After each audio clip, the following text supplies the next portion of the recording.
بسم اللہ الرحمن الرحیم۔ پروگرام الکلام میں آپ تمام دیکھنے والوں کو خوش آمدید۔ آج جمعۃ المبارک ہے۔ جمعہ کے روز ہم سیرت رسول صلی اللہ علیہ وسلم کی روشنی میں کسی ایک پہلو پر بات کرتے ہیں۔ وہ پہلو کہ جسے ہم نے اپنی زندگی میں فراموش کر دیا ہے، ہم اس پہلو کو بھلا چکے ہیں۔ ہم اس پہلو کا ذکر اس مقصد کی خاطر کرتے ہیں کہ ہم جو سنیں، جو پڑھیں، ہم اس پر عمل کی کوشش کریں۔ معاشرتی اور سماجی زندگی میں بہت کچھ ایسا ہے کہ جو رسول اللہ صلی اللہ علیہ وسلم کی سیرت سے ہمیں اس کے بارے میں رہنمائی ملتی ہے، لیکن ہم کبھی اس پر توجہ نہیں کرتے کہ یہ بڑی بنیادی باتیں ہیں اور بنیادی معاملات ہیں کہ جنہیں ہم لوگوں کو اپنی زندگی میں شامل کرنا چاہیے۔ آج سیرت رسول صلی اللہ علیہ وسلم کی روشنی میں ہم ہمسائے کے حوالے سے بات کر رہے ہیں۔ ایک زمانہ وہ تھا کہ جب ہم ایک دوسرے کے حالات سے، ایک دوسرے کے معاملات سے واقف ہوا کرتے تھے، یعنی ہم اپنے ہمسائے کے دکھ سکھ میں شریک ہوتے اور ایک دوسرے کو تحائف بھیجنا، گھر میں کچھ چیز نئی تیار ہونی تو وہ ضرور ہمسائے کو ہم نے بھیجنا۔ لیکن اب یہ صورتحال ہے کہ کئی مہینے گزر جاتے ہیں، بلکہ سال کہہ لیجئے، کہ ہمیں اپنے ہمسائے کی کسی طرح بھی اس کے حالات سے اور اس کے معاملات سے اور اس کے دکھ اور سکھ سے کوئی واقفیت نہیں ہوتی اور دلچسپی بھی نہیں ہوتی۔ میں اس بات پہ بڑا حیران ہوا کہ ایک موقع پر کہ جب سوسائٹی کے لوگ مل کر بیٹھے ایک دعوت پر، تو میں نے یہ سمجھا کہ یہ 15 سال سے، 20 سال سے، 25 سال سے یہاں پر رہ رہے ہیں، تو یہ ضرور ایک دوسرے کے حال سے واقف ہوں گے، ایک دوسرے کے نام سے واقف ہوں گے اور ایک دوسرے کے حالات سے واقف ہوں گے۔ لیکن یہ سن کر مجھے دکھ بھی ہوا اور حیرانی بھی ہوئی کہ وہ ایک دوسرے سے واقف ہی نہیں تھے، انہیں یہ معلوم ہی نہیں تھا کہ وہ بھی اس سوسائٹی میں رہتے ہیں۔ یعنی یہ پہلا موقع تھا کہ جب وہ ایک دوسرے سے ملے تھے اور ایک دوسرے کے نام سے واقف ہوئے تھے۔ اس لیے کہ جب گھر کنالوں میں ہو جاتے ہیں اور بڑے بڑے گھر بنانے کا جو نتیجہ نکلتا ہے وہ پھر یہی ہوتا ہے کہ ہر کوئی اپنے ذوم میں، اپنے خیال میں اور اپنی حیثیت میں زندگی گزارتا ہے۔ وہ یہ سمجھتا ہے کہ جس طرح میرے حالات اچھے ہیں اسی طرح سب کے حالات بھی اچھے ہیں۔ تو یہ ضروری نہیں ہوتا کہ انسان ایک ایسے معاشرے میں، ایک ایسی سوسائٹی میں رہے کہ جہاں پر انسان ایک دوسرے کے حال سے واقف نہ ہونے کی ضرورت اس طرح ہو کہ ہر کوئی خوشحال ہے۔ نہیں، ایسا نہیں ہوتا۔ انسانی زندگی کے بہت سے معاملات ایسے ہوتے ہیں کہ جن میں ایک دوسرے سے مشورہ کرنا ہوتا ہے، ایک دوسرے کے حال سے واقف ہونا ہوتا ہے، ایک دوسرے سے ملاقات ہوتی ہے، ملنا جلنا ہوتا ہے۔ یہ بہت ضروری ہوتا ہے، اس لیے کہ سب کچھ دولت، پیسہ اور بڑے گھر نہیں ہوتے۔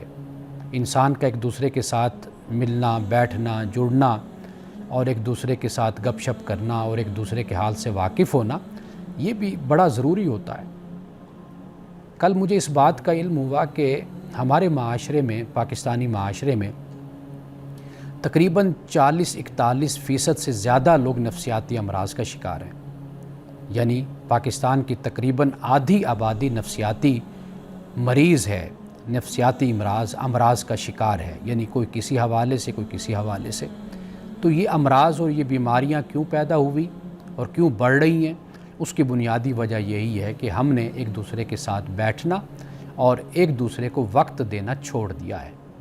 بے شک گھر بڑے ہو گئے، مال و دولت آ گئے، گاڑیاں بڑی ہو گئیں، سب کچھ ہو گیا، لیکن یہ ضرورت کوئی شخص کسی کی پوری نہیں کر سکتا کہ جو فطری ضرورت ہے۔ یعنی وہ کیا ہے؟ ایک دوسرے کے ساتھ بیٹھنا، گفتگو کرنا اور ایک دوسرے کے ساتھ تعلقات قائم رکھنا۔ اب آئیے سب سے پہلے قرآن مجید کا ہم اس حوالے سے مطالعہ کرتے ہیں اور پھر ہم دیکھیں گے رسول اللہ صلی اللہ علیہ وسلم کی احادیث اور آپ کی سیرت سے ہمیں کیا واقعات ملتے ہیں۔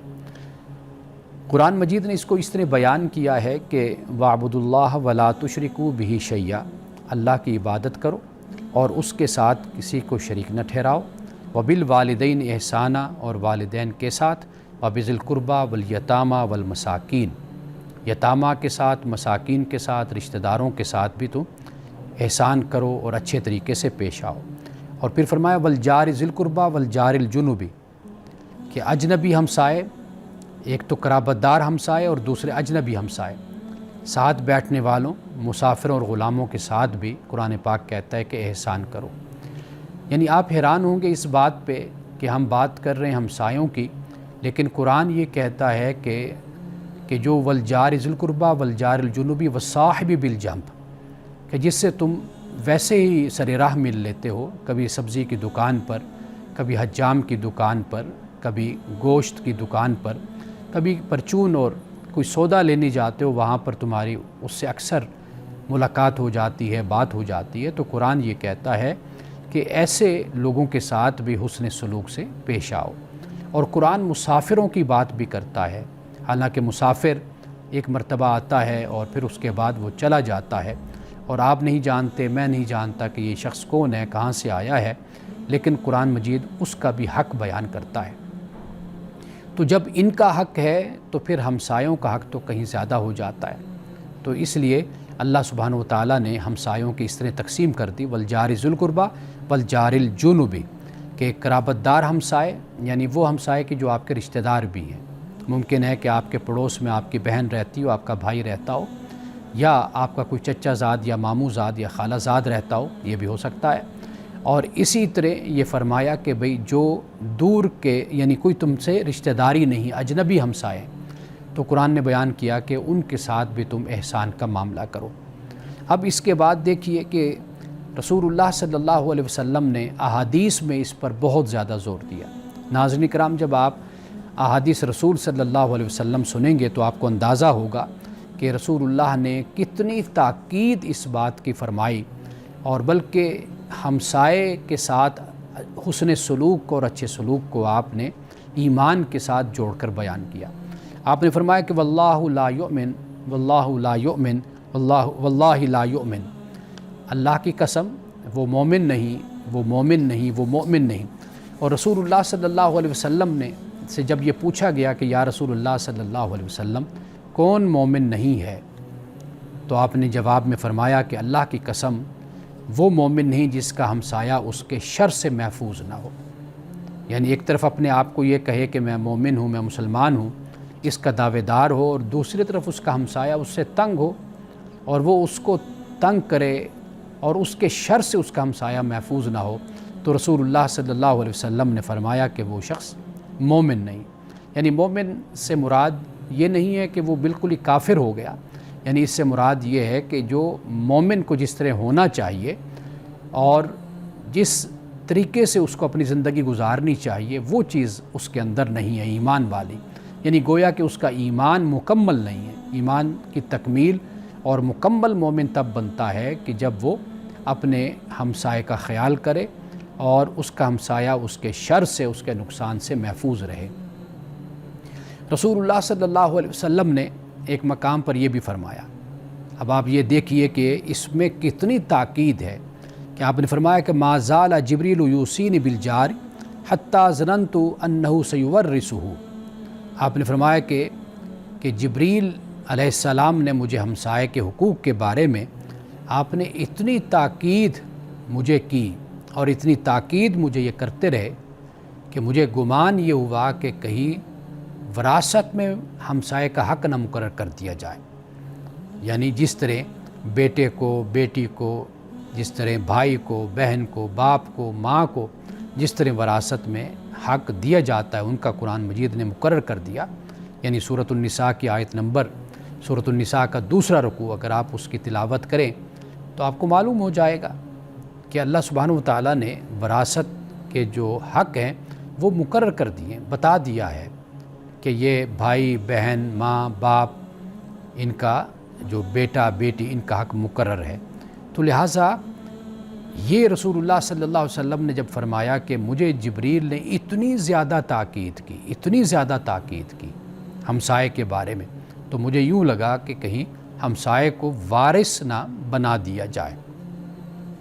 اب یہ رسول اللہ صلی اللہ علیہ وسلم کی احادیث ہے، اور ایسی بہت سی احادیث ہیں کہ جن میں رسول اللہ صلی اللہ علیہ وسلم نے اس طرح تاکید فرمائی کہ بھئی اگر تم اپنے گھر کے لیے پھل لاتے ہو تو پھر جو بھی چیز لاتے ہو باہر سے تو اس کو چھپا کر لاؤ، کہ ہمسایہ ہے اس کے بچے دیکھیں گے تو وہ بھی ممکن ہے کہ اپنے باپ سے اس بات کا تقاضا کریں، اور تمہاری بھی گنجائش یہ نہیں ہے کہ تم ان کو بھی اس میں شامل کر سکو، تو فرمایا کہ پھر چھپا کر لاؤ۔ اور یہ بھی فرمایا کہ جو شوربہ ہے، سالن ہے، اس میں فرمایا کہ ذرا پانی زیادہ ڈال لو، جب کوئی اچھی ہنڈیا بنتی ہے تو اس میں سے بھی کچھ حصہ نکال کر وہ ہمسایوں کو دو۔ تو یہاں سے یہ بات سمجھ آتی ہے کہ رسول اللہ صلی اللہ علیہ وسلم نے جو تہذیب اور جو آپ نے معاشرت قائم کی، اس میں یہ نہیں ہے کہ انسان اپنے ہمسائے کو بھول جائے اور ہمسائے کا جو حق ہے وہ اس کو ادا نہ کرے اور اس سے تعلقات توڑ دے یا اس کے حالات سے بے خبر ہو جائے۔ ناظرین کرام، اسی موضوع پہ ہم مزید گفتگو جاری رکھتے ہیں، لیکن ایک وقفے کے بعد۔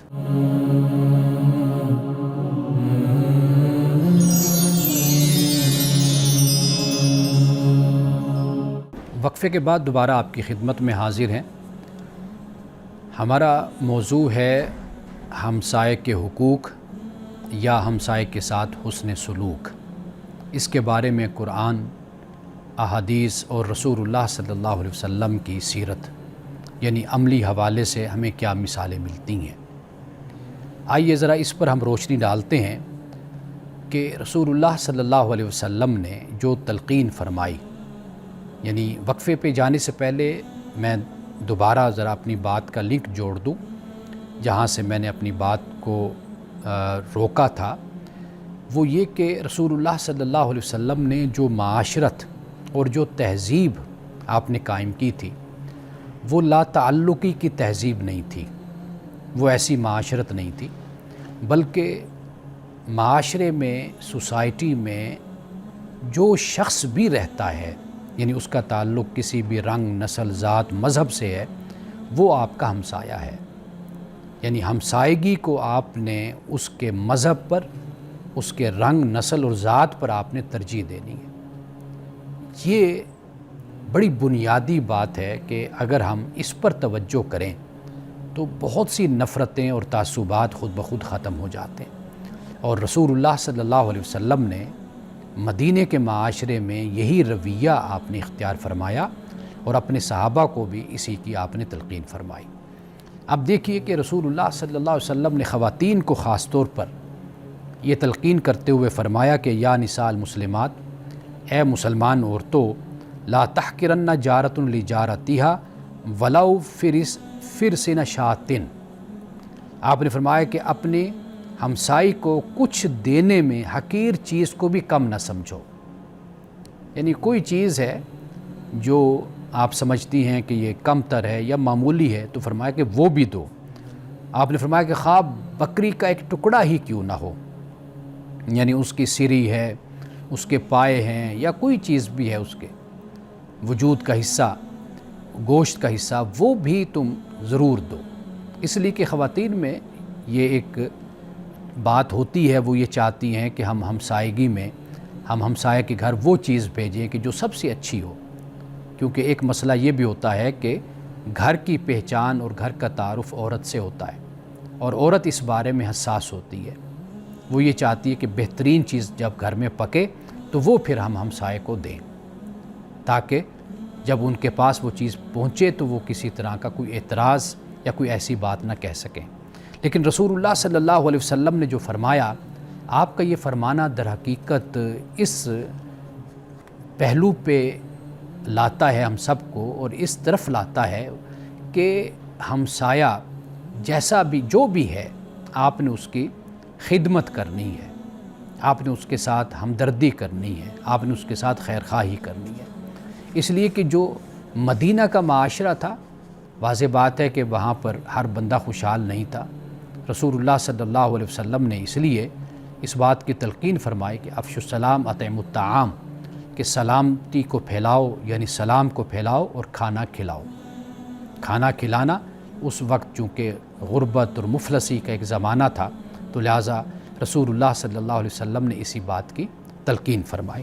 اب دیکھیے جو بات جو ایک حدیث میں پہلے ذکر کر چکا اشارتاً، اب اس کی طرف آئیے کہ رسول اللہ صلی اللہ علیہ وسلم نے فرمایا کہ جب شوربہ پکاؤ تو اس میں پانی زیادہ کر لو، یعنی جب کوئی سالن اچھا سا بناتے ہو تو پانی اس میں زیادہ ڈال لو، اور اپنے ہمسایوں کو بھی اس میں سے کچھ دے دیا کرو۔ اور یہ بھی رسول اللہ صلی اللہ علیہ وسلم نے فرمایا کہ ایک تو وہ حدیث جو میں نے بیان کی، واللہ لا یؤمن واللہ لا یؤمن واللہ لا یؤمن، کہ اللہ کی قسم وہ مومن نہیں، وہ مومن نہیں، وہ مومن نہیں، کہ جس کے شر سے اس کا ہمسایہ محفوظ نہ رہے۔ لیکن یہاں پر ایک اور روایت کے ساتھ یہ بیان ہے کہ من کان یؤمن باللہ والیوم الآخر فلا یؤذی جارہ، فرمایا کہ جو اللہ اور یوم آخرت پر ایمان رکھتا ہے تو پھر وہ اپنے ہمسائے کو تکلیف نہ دے۔ اللہ اور یوم آخرت پر ایمان رکھتا ہے تو پھر وہ اپنے ہمسائے کو تکلیف نہ دے۔ اب یہاں سے یہ اندازہ ہو جاتا ہے، یہ معلوم ہو جاتا ہے کہ ہمسائے کے جو حقوق ہیں وہ ہر مسلمان کو چاہیے کہ ان کا خیال کرے۔ ہر مسلمان کو چاہیے۔ ہمارے ہاں ہم دیکھتے ہیں بدقسمتی سے کہ ہماری گلی کوچوں میں کبھی ایسا بھی ہوتا ہے کہ لڑائی اس حد تک پہنچ جاتی ہے کہ قتل و غارت تک نوبت آ جاتی ہے، یعنی ہمسائے آپس میں اس طرح لڑ پڑتے ہیں۔ اب یہاں پر اگر اس بات کو مد نظر رکھا جائے کہ اگر ایک ہمسایہ دوسرے کے حقوق کا خیال کرے، اس کو اذیت نہ دے، اس کو تکلیف نہ دے، تو کتنا اچھا وقت آپس میں مل جل کر انسان کا گزرتا ہے۔ ہاں، ہم نے اس کے بالکل مقابل یہ بھی دیکھا ہے کہ ہمسائے آپس میں اس طرح رہ رہے ہوتے ہیں کہ جیسے رشتہ دار ہوتے ہیں، جیسے سگے بھائی ہوتے ہیں۔ یہ بھی تعلق ہم نے دیکھا ہے۔ رسول اللہ صلی اللہ علیہ وسلم کے زمانے میں ایک صحابی آپ کی خدمت میں حاضر ہوئے، عرض کی یا رسول اللہ صلی اللہ علیہ وسلم، میرا ہمسایہ مجھے بہت ستاتا ہے، بہت تنگ کرتا ہے۔ تو آپ نے فرمایا کہ تم اپنا سامان گھر کا باہر سڑک پہ رکھ دو، گلی میں رکھ دو۔ تو انہوں نے اپنا سامان گلی میں رکھ دیا۔ اب جو شخص بھی گزرتا وہ پوچھتا کیا ہوا، وہ کہتے بھئی بس میں تنگ آ گیا ہوں، میں اب گھر چھوڑ رہا ہوں، میں یہاں سے جانا چاہتا ہوں، میرا ہمسایہ مجھے بہت ستاتا ہے۔ آخر وہ ہمسایہ کہ جب ہر شخص تک یہ بات پہنچی کہ یہ اپنے ہمسائے کو ستاتا ہے، تو آخر اس نے ہاتھ جوڑ کر معافی مانگ کر معذرت کر کے کہا کہ بھئی آپ اپنا گھر نہ چھوڑیں، آپ یہیں پر رہیں، میں آپ کو اب نہیں ستاؤں گا، آپ کو تنگ نہیں کروں گا۔ تو رسول اللہ صلی اللہ علیہ وسلم نے نفسیاتی حوالے سے بھی اس مسئلے کو اس طرح حل کیا کہ اگر جب ایک انسان ستاتا ہے، تنگ کرتا ہے، چونکہ ہم نے دیکھا ہے کہ جو قریب رہنے والا ہے وہی در حقیقت تنگ ہوتا ہے۔ جو دور والے ہوتے ہیں ان کے ساتھ تو بہت ہی اخلاق اور بڑی محبت کے ساتھ ان کے ساتھ پیش آیا جاتا ہے۔ جو آس پاس کے ہوتے ہیں، دور دراز کے ہوتے ہیں، تو ان کو تو نہیں پتہ ہوتا کہ ان کے آپس میں کیا معاملات ہیں۔ تو لہٰذا رسول اللہ صلی اللہ علیہ وسلم نے نفسیاتی حوالے سے اس مسئلے کو اس طرح آپ نے حل فرما دیا۔ اور ناظرین کرام، یہاں پہ میں یہ بھی عرض کرتا چلوں کہ رسول اللہ کی ہمسائیگی میں، اس سوسائٹی میں، معاشرت میں صرف مسلمان نہیں رہتے تھے، وہاں پر یہودی بھی رہتے تھے، اور بہت بڑی تعداد تھی یہودیوں کی۔ وہ کبھی کبھار رسول اللہ کو دعوت بھی دیتے تھے، اپنے گھر بلاتے بھی تھے، تو آپ کبھی ان کی دعوت کو رد نہیں کرتے تھے، آپ بلکہ ان کی دعوت پر جاتے تھے۔ اسی طرح ایک ہمسایہ تھا کہ جو رسول اللہ کو ستاتا تھا، تنگ کرتا تھا، تو آپ جب وہ بیمار ہوا تو رسول اللہ اس کی عیادت کے لیے تشریف لے گئے۔ جب اس نے رسول اللہ کا حسن سلوک دیکھا، آپ کا اخلاق دیکھا، تو اس نے کلمہ پڑھ لیا، وہ مسلمان ہو گیا۔ حالانکہ وہ جب رسول اللہ مدینہ تشریف لائے اور آپ نے وہاں پر مکان میں قیام کیا تو وہ ہمسایہ یہودی تھا، وہ آپ کے ساتھ برا سلوک کرتا، بد اخلاقی سے پیش آتا، لیکن رسول اللہ اس کو برداشت فرماتے تھے۔ لیکن جب وہ بیمار ہوا تو آپ سب سے پہلے گئے اور آپ نے اس کی عیادت کی، اس کا حال احوال پوچھا، تو آپ کے اخلاق سے متاثر ہو کر اس نے کلمہ پڑھا۔ حضرت عائشہ صدیقہ رضی اللہ تعالی عنہا، رسول اللہ صلی اللہ علیہ وسلم جب کوئی دعوت ہوتی تو آپ ان کو اپنے ساتھ لے کر جایا کرتے تھے۔ آپ کے جو پڑوس میں رہنے والے یہودی تھے وہ آپ کی خدمت میں ایک صاحب آئے اور انہوں نے کہا کہ یا رسول اللہ میرے گھر دعوت ہے، آپ تشریف لائیے۔ تو آپ نے کہا کہ بھئی عائشہ کے ساتھ میں آؤں گا، تو انہوں نے شاید اس کا انتظام نہیں کیا ہوا تھا، تو انہوں نے کہا یا رسول اللہ پھر تو یعنی یہ تو ناممکن ہے، اس دفعہ تو ایسے ممکن نہیں۔ پھر دوسری دفعہ پھر کسی وقت اس نے کہا، پھر آپ نے یہی فرمایا، اس وقت بھی پروگرام ملتوی ہو گیا۔ تیسری دفعہ جب رسول اللہ نے فرمایا کہ عائشہ میرے ساتھ ہوگی، تو تب اس نے کہا کہ بالکل آپ عائشہ کو اپنی زوجہ محترمہ کو آپ ساتھ لائیے، تو رسول اللہ پھر ساتھ لے کر گئے۔ تو یہودی ہے جو رسول اللہ کی دعوت کر رہا ہے اور آپ اس کی دعوت کو قبول فرما رہے ہیں۔ اب آئیے اس بات کی طرف کہ کچھ عملی اقدامات، یعنی ہم نے اپنی گفتگو کا آغاز یہاں سے کیا تھا کہ آج کے دور میں اگر ہم ہمسائیگی کا تصور دیکھیں تو وہ ہمیں کچھ بدلتا ہوا نظر آتا ہے، اس لیے کہ پہلے لوگوں کے گھر چھوٹے ہوتے تھے، آوازیں بھی ایک دوسرے کی چلی جاتی تھی اور ایک دوسرے کا رونا یا خوش ہونا اس کا بھی علم ہو جاتا تھا، اور بلکہ کیا پکتا ہے اس کی خوشبو بھی پہنچ جایا کرتی تھی۔ اب لوگوں کے بڑے بڑے گھر ہیں اور اب بڑے گھروں میں اب کیا ہو رہا ہے کیا نہیں ہو رہا تو اس کا اندازہ کسی کو بھی نہیں ہوتا۔ تو کچھ عملی اقدامات آج کے دور کے لحاظ سے، چونکہ تقاضے اور چیلنجز اپنے وقت کے ساتھ بدل جاتے ہیں، جیسے میں نے پہلے بیان کر دیا، تو لہٰذا اب اگر انسان بڑے گھر میں رہتا ہے، سوسائٹی میں رہتا ہے اور ایک دوسرے کی آواز نہیں جاتی، ایک دوسرے کے حال سے اس طرح واقف نہیں ہو سکتا جیسے چھوٹے گھروں میں ہوتا تھا، یا ایک دوسرے کے گھر میں کیا ہو رہا ہے اس کا علم نہیں ہوتا، تو پھر ہمیں کیا کرنا چاہیے، اس پہ ہم بات کرتے ہیں ایک وقفے کے بعد۔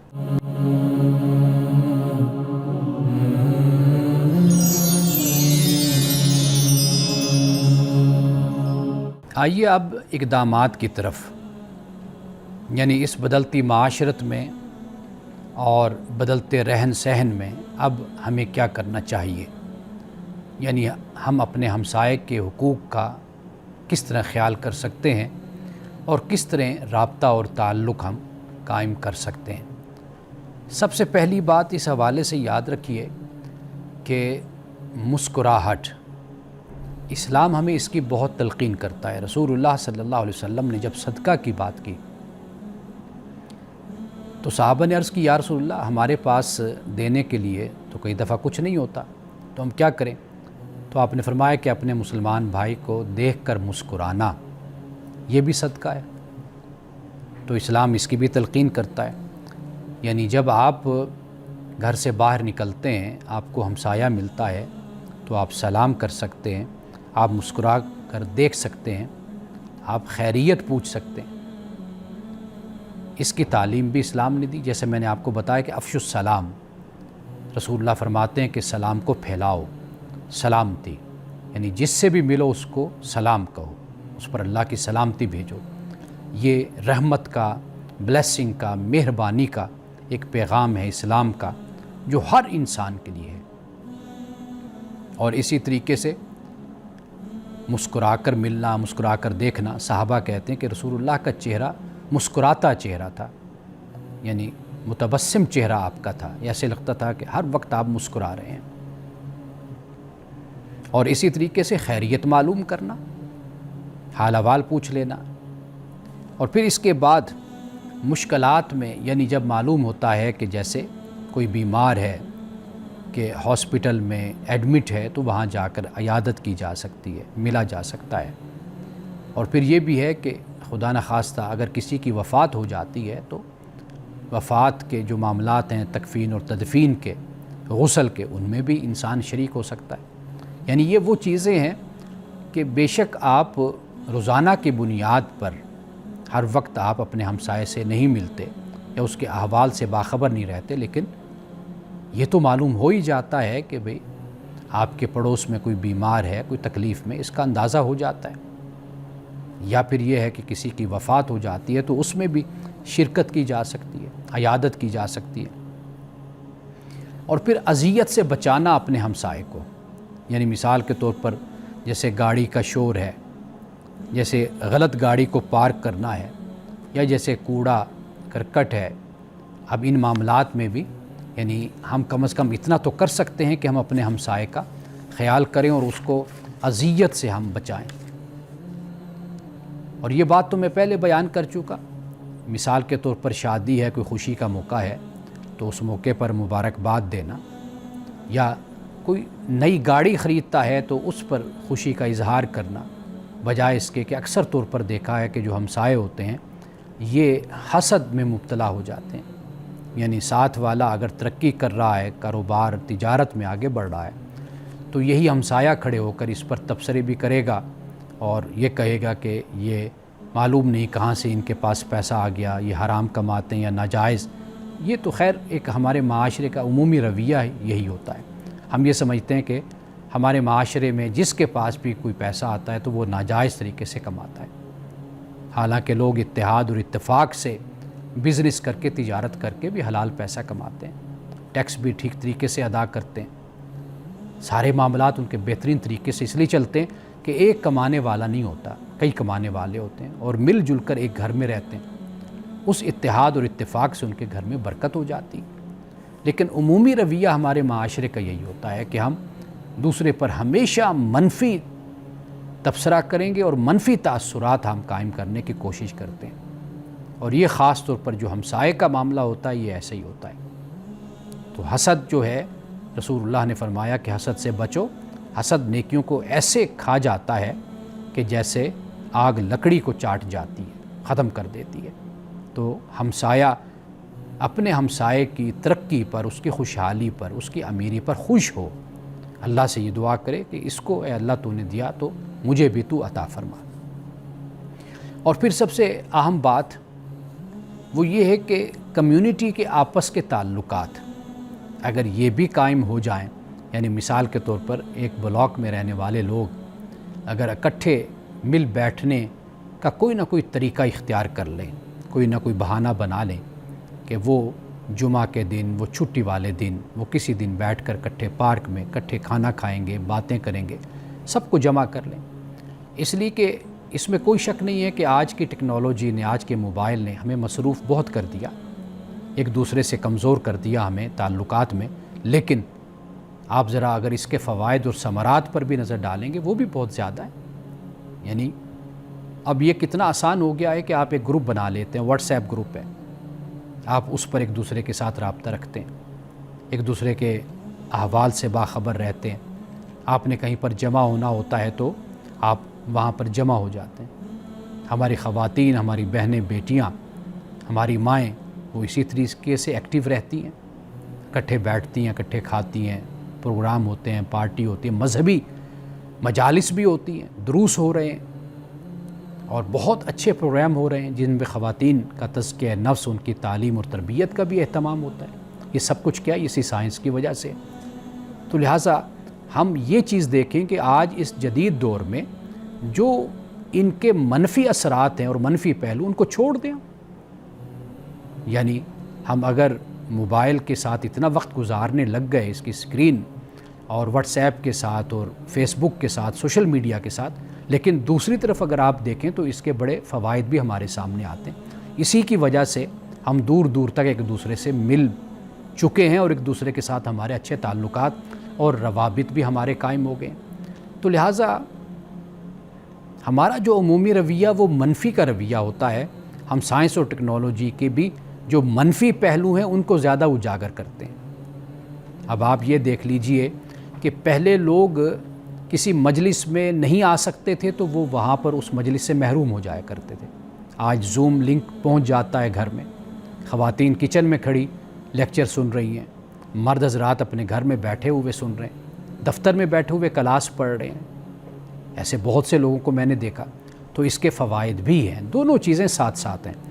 تو اب یہ ہم پہ ڈیپینڈ کرتا ہے کہ جو ہمارا ہمسایہ ہے یا ہمارا جو ایک سوشل سٹرکچر ہے اس کو ہم کس طریقے سے مضبوط کرتے ہیں.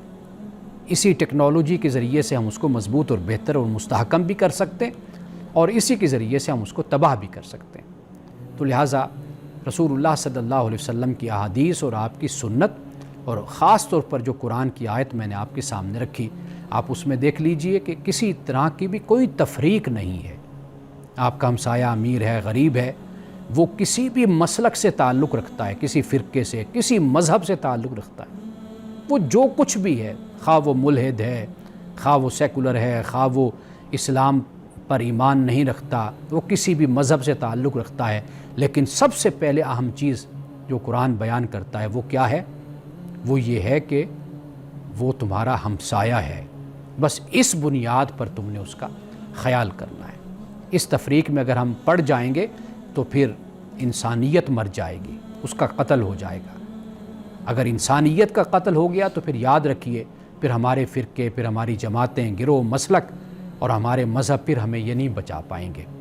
تو مذہب دنیا میں آتے اسی لیے ہیں تاکہ ہمارے اندر انسانیت کو زندہ کریں۔ جو اندر ہمارے حیوان اور جو وحشی ہمارے اندر بیٹھا ہوا ہے اس کو قید کر دیں، اس کو زنجیروں میں جکڑ دیں۔ مذہب کا بنیادی مقصد ہی ہوتا ہے۔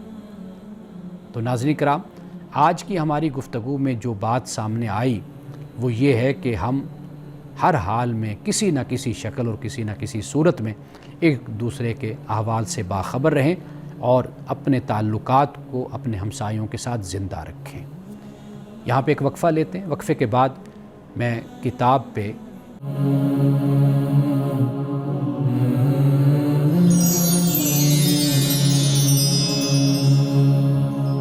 اس وقت میرے سامنے میری اپنی ایک کتاب ہے جو کئی سال پہلے میں نے تحریر کی اور یہ شائع ہوئی۔ اس کتاب کا نام ہے مذہب، معاشرہ اور اخلاق۔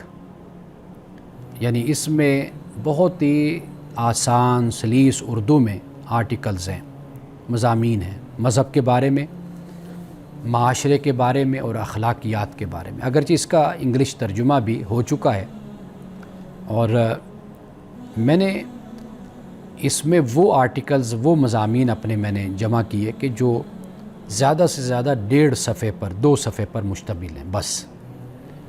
اور جب میں آپ کو اس کا جو کنٹینٹ ہے، جو فہرست ہے، وہ جب میں آپ کو بتاؤں گا تو آپ کو خود اندازہ ہوگا کہ بہت ہی آسان انداز بھی اور عام فہم بھی۔ یہ اللہ کا شکر ہے کہ یہ کتاب یعنی اس کی جو مارکیٹ میں ضرورت ہے وہ بہت زیادہ ہے، یعنی بہت لوگ اسے خریدتے ہیں۔ اس کی واحد وجہ یہی ہے کہ یہ بچے بھی پڑھ سکتے ہیں، خواتین بھی پڑھ سکتے ہیں۔ اس کے لیے کوئی ضروری نہیں ہے کہ آپ کی بہت تعلیم ہو، اور اس میں کوئی مشکل الفاظ استعمال نہیں ہوئے، اور یہ اسی کے پیش نظر لکھا گیا کہ تاکہ کردار اور اخلاق کے حوالے سے ہمیں کچھ نصیحتیں، کچھ ہدایات ہمیں ملیں۔ اب دیکھیے کہ میں اس کی فہرست میں سے کچھ جو موضوعات ہیں وہ میں آپ کو بتاتا ہوں، اس سے آپ کو خود اندازہ ہو جائے گا۔ یعنی آپ یہ دیکھیے کہ برکت کیا ہے، کیونکہ یہ ایک سوال ہوتا ہے کہ جی جب ہم کہتے ہیں کہ اللہ کی برکت ہے، اللہ تعالیٰ کی طرف سے ہمیں بڑی برکت ہے ہمارے گھر میں، تو یہ جو برکت کا لفظ ہم بولتے ہیں تو یہ برکت کیا ہوتی ہے؟ اسی طرح دین آسان ہے، دین کے بارے میں عام تصور، اور لوگ یہ سمجھتے ہیں کہ جب وہ علم مشگافیاں اور علمی مباحث اور مناظروں کو دیکھتے اور سنتے ہیں تو انہیں لگتا ہے کہ دین بڑا مشکل ہے۔ تو بہت آسان انداز میں بیان کیا۔ پھر اولاد کی شخصیت کے حوالے سے کہ اولاد کی شخصیت کو والدین کیسے پروان چڑھائیں اور کس طرح اس کو بنائیں، قناعت پسندی کے حوالے سے، اور خود کو ضائع نہ کریں۔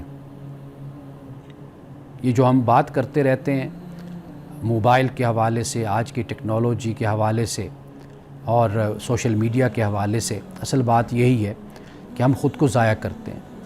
ایک بزرگ مصری بزرگ ہیں، عالم ہیں، وہ کہا کرتے ہیں کہ خود کو ڈسٹ بن مت بناؤ، اپنے ذہن کو ڈسٹ بن نہ بناؤ۔ یعنی ڈسٹ بن سے مراد یہ کہ ہر ردی بات، ہر غلط بات اور فضول قسم کی باتیں جو لوگوں کی ہیں وہ تم اپنے ذہن میں ڈالے رکھو، اور ان پر تم پریشان رہو اور ان کے بارے میں سوچتے رہو، اور غصے میں کبھی آتے رہو اور کبھی خود کو جلاتے رہو۔ تو وہ فرماتے ہیں کہ ڈسٹ بن نہ بنو۔ تو لہٰذا یہ جو ہے نا، ڈسٹ بن جب انسان بنتا ہے تو در حقیقت اپنے آپ کو ضائع کرتا ہے۔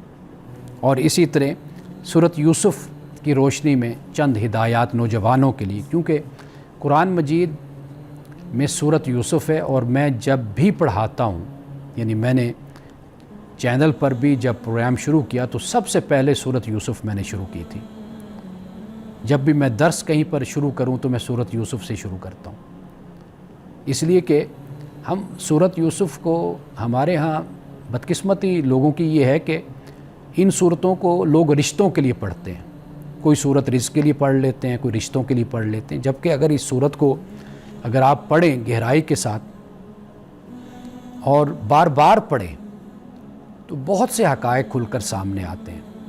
خاص طور پر مصر کا وہ معاشرہ وہ ایک لحاظ سے بڑا جدید اور بڑا ماڈرن معاشرہ تھا. تو لہٰذا یہ بات ہمارے سامنے آتی ہے کہ بھئی نوجوان سورۃ یوسف کو پڑھیں اور کوئی پڑھانے والا ہونا چاہیے جو ان کو پڑھائے. اور اسی طرح لمحہ موجود میں کر گزریے, یعنی آپ کے پاس جو وقت ہے اسی کو آپ غنیمت سمجھ کر مستقبل کا انتظار مت کیجیے کہ بھئی مستقبل جب وقت آئے گا تو پھر ہم دیکھیں گے, پھر کریں گے کچھ, ابھی نہیں کچھ کرنا. تو یہ سوچ چھوڑ دیجیے. اسی طرح بزرگوں سے دوستی. ہمارے ہاں کے بزرگ وہ تنہائی کا شکار ہو جاتے ہیں, خلوت کا شکار ہو جاتے ہیں, ان کو کوئی ٹائم نہیں دیتا, وقت نہیں دیتا, حالانکہ تجربات, علم, مشاہدہ ان کے پاس بہت ہوتا ہے. تو یہاں میں نے بزرگوں سے دوستی, جادو کا علاج اور ایسے بہت موضوعات ہیں, بہت سے مضامین ہیں کہ جو ہماری عام زندگی سے متعلق ہیں. تو لہٰذا یہ کتاب یہ نہیں کہ اہل علم کے لیے بلکہ ہر وہ شخص کے جو ایک سطحی علم رکھتا ہے, نالج رکھتا ہے اور وہ چاہتا ہے کہ وہ اسلام کو سمجھے, اخلاقیات کو بہتر کرے, تو یہ کتاب اس کے لیے بہت ہی زیادہ مفید اور فائدہ مند ہے. خواتین و حضرات, انہی الفاظ کے ساتھ آج کے پروگرام سے میں اجازت چاہتا ہوں. انشاءاللہ آئندہ پروگرام میں آپ سے ملاقات ہوگی.